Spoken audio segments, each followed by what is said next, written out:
Muy preocupante. Está con nosotros Rubén Martín, periodista de Jalisco, conductor de Cosa Pública 2 y columnista en El Informador y en Sin embargo. Rubén, buenas tardes. Julio, estimado Julio Hernández, un gusto saludarte. Muchísimas gracias por esta invitación a estar contigo en este Diario Informa. Te agradezco mucho, de verdad. Gracias, Rubén. Y Pues la verdad es que audiencia. ayer, sí, Rubén, gracias. Ayer vimos pues todo lo que sucedió en Claro. Mazamitla, pueblo mágico, lugar de una gran concurrencia turística y pues de nuevo la presencia de elementos del crimen organizado, disparos. ¿Qué está sucediendo en estos momentos en Jalisco, Rubén? Sí, es muy preocupante, ya lo resumías. Pues ayer para la audiencia que nos escuche quizás de otras partes del país y eventualmente de Jalisco, hay que recordar, Mazamitla es uno de los pueblos considerados mágicos, más destinado al turismo de montaña, al turismo de zonas boscosas. Está ubicado a unos 140 kilómetros al sur de Guadalajara, de la zona metropolitana de Guadalajara. Para la audiencia que nos escuche quizás en el resto del país, si ubica Guadalajara, más al sur se ubica el lago de Chapala y todavía un poco más al sur está este pueblo mágico, muy semejante al pueblo de Tapalpa, también muy conocido como un destino de zona, un pueblo mágico de zona turística donde hay bosques, donde uno puede ir a un fines de semana o a vacacionar en cabañas. Y ahí, justo en este domingo de vacaciones todavía, o un domingo en el que se destina habitualmente a salir a los pueblos a pasear, justo apenas a mediodía, a eso de las 2 de la tarde, se escucharon balaceras muy cerca del mero centro de la plaza principal, y después se ubicaron específicamente en un coto, en un fraccionamiento que está muy cercano al centro de la ciudad de Mazamitla. Y lo que la autoridad informó es que sí hubo este enfrentamiento entre algunas personas armadas y que lamentablemente, terminó con la muerte de 3 personas.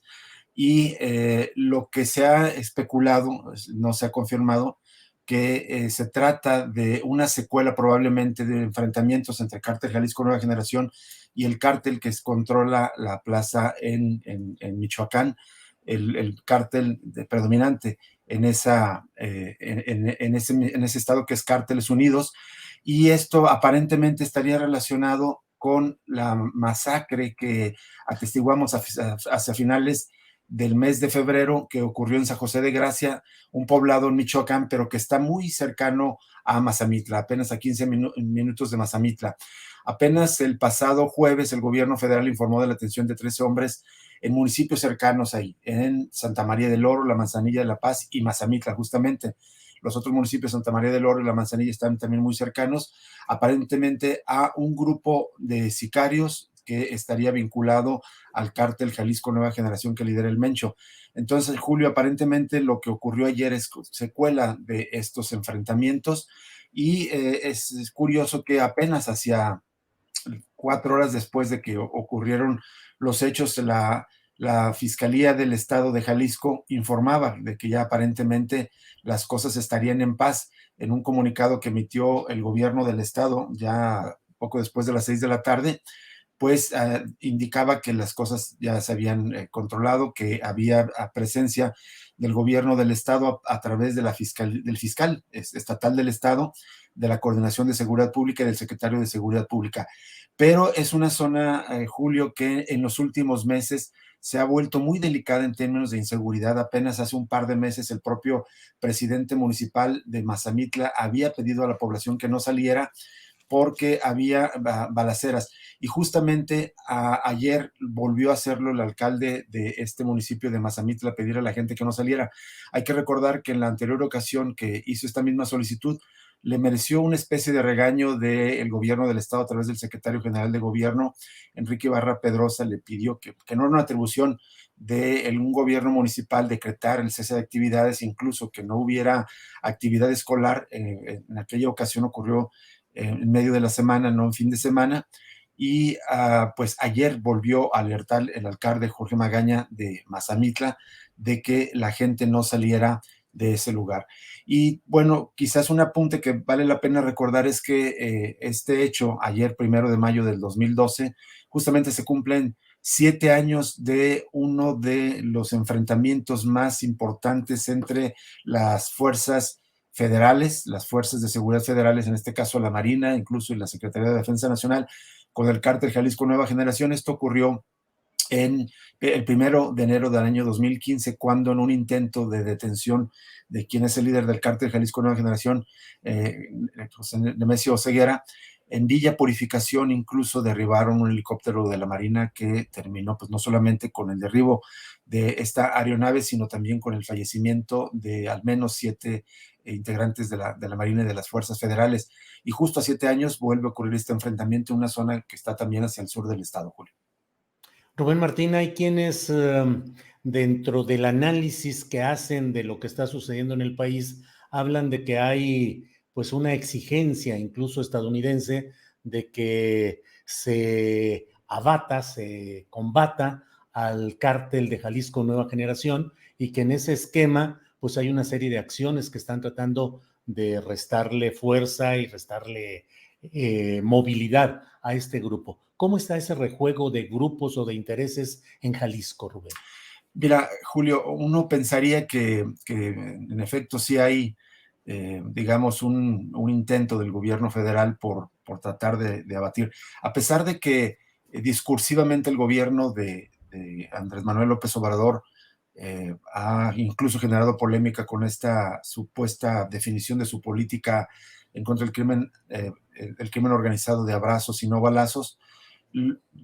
Por lo menos en Jalisco no se ve un cambio sustancial en términos del enfrentamiento, porque sí, uno ve presencia militar, igual como se veía en los gobiernos de Enrique Peña Nieto y de Felipe Calderón, una presencia importante de la Marina.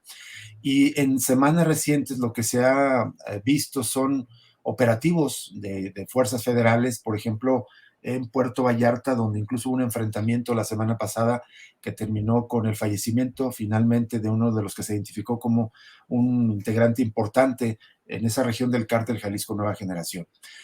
Pero a pesar de todo esto, lo que también se aprecia es que el cártel Jalisco Nueva Generación, eh, pues lamentablemente parece ser que aquí tiene su sede, aquí tiene su matriz, pero tiene un crecimiento exponencial en todo el país. Es muy frecuente que uno escuche que hay enfrentamientos en distintas partes del país. Se puede pensar desde Guanajuato, desde Michoacán, desde Zacatecas, es decir, en el mismo occidente, pero también en Veracruz, en Tamaulipas o en Yucatán o en Quintana Roo, en la Riviera Maya, y se escuchan de enfrentamientos con el cártel Jalisco Nueva Generación.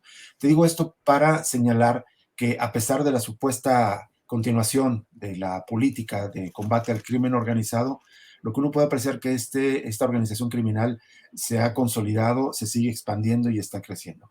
Y esto, ¿cómo se nota en términos de la seguridad y ya de la vida cotidiana en Jalisco? Bueno, lo cierto es que Jalisco vive su peor momento de la guerra informal que estamos viviendo. Nos dicen que es una guerra contra el crimen organizado, sin embargo es una guerra que le cuesta un alto precio en sangre a la sociedad. Los homicidios dolosos siguen siendo muy altos, a pesar de que supuestamente se han reducido en este año y el año pasado respecto a los 3 años previos. Sin embargo, Jalisco sigue siendo el estado con más desapariciones en todo el país. Apenas hace mes y medio se había rebasado la cifra de 16,000 desaparecidos registrados ante el registro federal que maneja la Secretaría de Gobernación y la Comisión Nacional de Búsqueda. Y de manera muy abrupta, hace 3 semanas, el gobierno de Jalisco, corrijo, fue hacia finales de marzo, es decir, ya hace poco más de 4 semanas, el gobierno del estado de Jalisco, a través de la Fiscalía General del Estado, envió una actualización de datos y redujo de manera sustancial, redujo en más de 1,000 el número de desaparecidos. Aún así, en este momento Jalisco ronda los 15,000 desaparecidos, lo que lo coloca como el primer estado con más desaparecidos. Bueno, este es el saldo que la sociedad de Jalisco está pagando por esta supuesta combate al crimen organizado, pero también por este asentamiento que tiene aquí en el estado de Jalisco el cártel Jalisco Nueva Generación. Y a pesar de los discursos de que se intenta de combatir, uno no puede entender cómo una organización tan poderosa, que si uno lo mirara solamente en términos de una corporación transnacional que tiene presencia no solamente en Jalisco, sino en la mayoría de los estados del país y también en varios países. Tiene presencia en Estados Unidos, en Centroamérica, Sudamérica, en Europa, y también tiene nexos comerciales con algunos países del sudeste asiático, comerciando químicos para producir metafetaminas. Bueno, pues estamos hablando de una organización económico-criminal con un poder muy grande que no se puede explicar de otra manera si no es con la convivencia o la complicidad de los gobiernos en turno. Muchas veces se ha señalado que el movimiento de líderes o del principal líder del cártel Jalisco Nueva Generación, Nemesio Oseguera, bueno, pues cuenta con la complicidad de los gobiernos municipales, probablemente porque están compradas las autoridades, probablemente porque no tienen capacidad para detenerlo. Lo cierto es que Jalisco vive un estado de guerra, de inseguridad muy alta, y en buena medida se debe porque yo estoy seguro que los gobiernos no hacen lo suficiente para combatir a este cártel, por lo que digo, por complicidad o por temor, por como sea. Sí. Pero lo que se ve es una presencia creciente de este cártel, a pesar de todas las supuestas estrategias, de todos los recursos que ofrece el Estado en todos los niveles de gobierno, Julio. Rubén Martín, aunque sabemos que buena parte de la responsabilidad en el combate al crimen organizado descansa en el nivel federal, Sí. pero a nivel estatal, ¿cuál es el papel del gobernador y particularmente como figura política que se ha mencionado en más de una ocasión como posible candidato presidencial de grupos opositores al que está hoy en el poder a nivel federal? ¿Cuál es el papel y la circunstancia de Enrique Alfaro? Mira, hablan en todo momento, repiten el discurso de que hay una coordinación, pero creo que se repite el papel prácticamente de florero del actual gobierno del Estado que han tenido otros gobiernos. Me parece que ha sido ya histórico que cuando las fuerzas federales supuestamente intentan hacer operativos, perdón, de combate al crimen organizado de manera importante. Te voy a poner el ejemplo de cuando abatieron a Ignacio Coronel, que era, digamos, esta figura importante en la historia del crimen organizado de Jalisco, porque supuestamente era el aliado del cártel de Sinaloa, pues no sé si era compadre, pero muy cercano entonces a Joaquín Guzmán lo era el Chapo, y cuando abatieron en un operativo federal por parte también de la Marina y de la Secretaría de Defensa Nacional a Ignacio Coronel en una colonia de Zapopan, fue en el año de 2010. En aquel momento nunca se informó al gobierno del estado de este operativo, y lo que decían en aquel momento, hace 12 años, las fuerzas federales, es que no confiaban en las fuerzas estatales.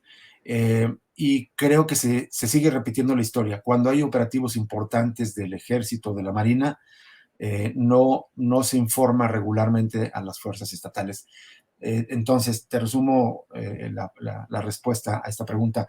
Se habla de coordinación entre el gobierno de Enrique Alfaro, ahora del Movimiento Ciudadano, con las fuerzas federales, pero en la práctica vemos que las fuerzas federales siempre actúan por su cuenta, y esto en buena medida porque desconfían de la complicidad, de la infiltración de las fiscalías, de las policías municipales o de la propia policía estatal. No hay confianza porque se cree que están infiltradas por el crimen organizado, las fuerzas locales, las fuerzas estatales, de tal manera que a pesar del discurso de la coordinación, hay una descoordinación, lo que desde mi punto de vista se puede leer de los informes oficiales de cómo se desarrollan los operativos, pero insisto, especialmente de la consolidación, por más que se hable de coordinación, de mayor inversión en los presupuestos de seguridad pública de las dependencias que están encargadas de la seguridad pública, tanto a nivel estatal como federal.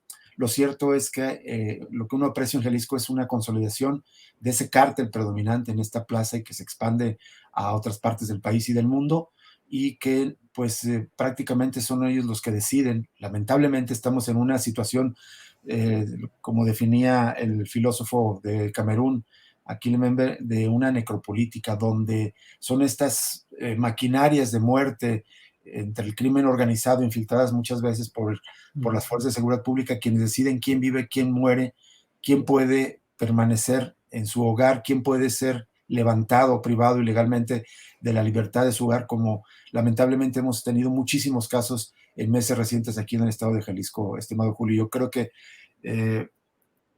probablemente parecerá exagerado, pero creo que no miento si digo que vivimos uno de los momentos de mayor indefensión aquí en el estado de Jalisco, porque es, es muy es muy preocupante que a una jovencita pueda correr riesgo solamente por ir a una fiesta, un jovencito también pueda correr riesgo, como ocurrió ya en meses recientes, un jovencito, un adolescente de 16 años que estaba cuidando a sus hermanos en una casa en Tlajumulco, hasta ahí llegó un grupo armado del crimen organizado, se lo llevó y después fue encontrado lamentablemente muerto, y así nos encontramos repetidas historias todos los días, todas las semanas, Julio, aquí en Jalisco. Rubén, pues muchas gracias. Gracias por tu testimonio. Eres un periodista con una gran confianza, credibilidad, precisión, honestidad, y te agradezco el hecho de que nos des este reporte de lo que está sucediendo por allá, y pues seguiremos en contacto, Rubén. Julio, soy muy honrado de que me invites a tu programa. Ya sabes que te respeto mucho y te agradezco mucho. Y muchísimas gracias a la audiencia que nos está sintonizando aquí en Astillero Informa. Julio, un abrazo. Buenas tardes. Gracias, Rubén Martín. Hasta luego. Hasta luego.